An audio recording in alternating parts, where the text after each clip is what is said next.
we're going to be rolling. Oh, where'd I go? There we go. If my head pops out of frame, I do apologize. I'm trying to do this guerrilla style, just me down here. So, kind of like Les Stroud and Survivor Man. So if I pop out of the picture, don't mind, it's just amateur photography. We're going to roll the back, the chest, and the shoulders today. I'm going to show you exactly how I do it. There's a lot of different techniques. Do it whichever way you want, but this is the way I do. And generally what I'm going to do, well, I guess I should back up a second. If you have any of these adhesions that we've been talking about in the back or the chest, or we're going to do the serratus and the lats, it can cause neck issues, shoulder pain, upper back pain, lower back pain, anything. So the idea is have a good working knowledge of this so you can run through the exercises. If nothing hurts, then you don't have to do them. You're fine. So with the back, the way I tend to do this is get on, and at first I kind of have my hands here because I don't want to put all my weight on the back yet. And I'm working about a 2 to 3 inch section at a time. Nothing there. Start going back.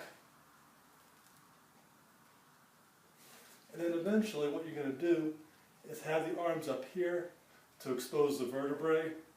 And then I'm going to work my way down. Oh, did you hear those pops? So as you work your way down, you may get a couple crackles and pops. That's just everything going back into place. And see how I'm working my way methodically down. If there's a spot that really needs some work, I'm going to stay on it.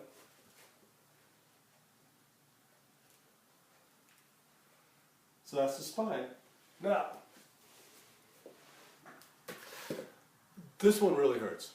If you have a spot, like most people are going to have something here or back here, you want to wedge this here and kind of support yourself a little bit with your elbow. Because you see how I'm trying to work little sections going back and forth? And I'm going to do it 2 ways. I'm kind of leaning back here, but I'm also going to lean forward, like, ah! I'm tapping, that's a spot that hurts. I found an adhesive point. Alright, there we go. So you want to stay on this. You find the spots that hurt, bite a bullet, do whatever you need to. Stay on it, kind of work it a little bit, until you end up working all the way up. And then you can lift your, this is actually good. I'm doing, I'm in pain, but it means that I'm doing it correctly. So there's that, and I'm kind of wiggling around. Oh, there's a spot right there. That's a good one. So you find these spots, you're going to stay on them and work. So what I did was I worked from here up, and I did this angle and this angle. And that's going to take care of that side. Now, in terms of the chest, you can go here, you can get some rolling. Try to figure out how to position this. Here I'm working the shoulder, and where the shoulder meets the bicep.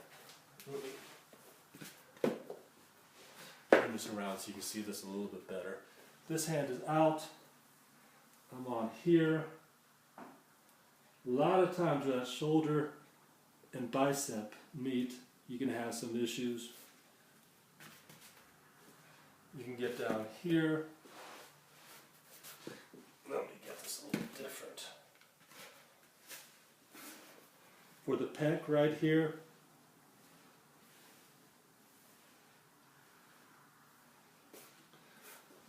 and if that's a little much, you can always bring over a table like this. This is a jumping box. very handy, not only to jump on, you can see the footprints,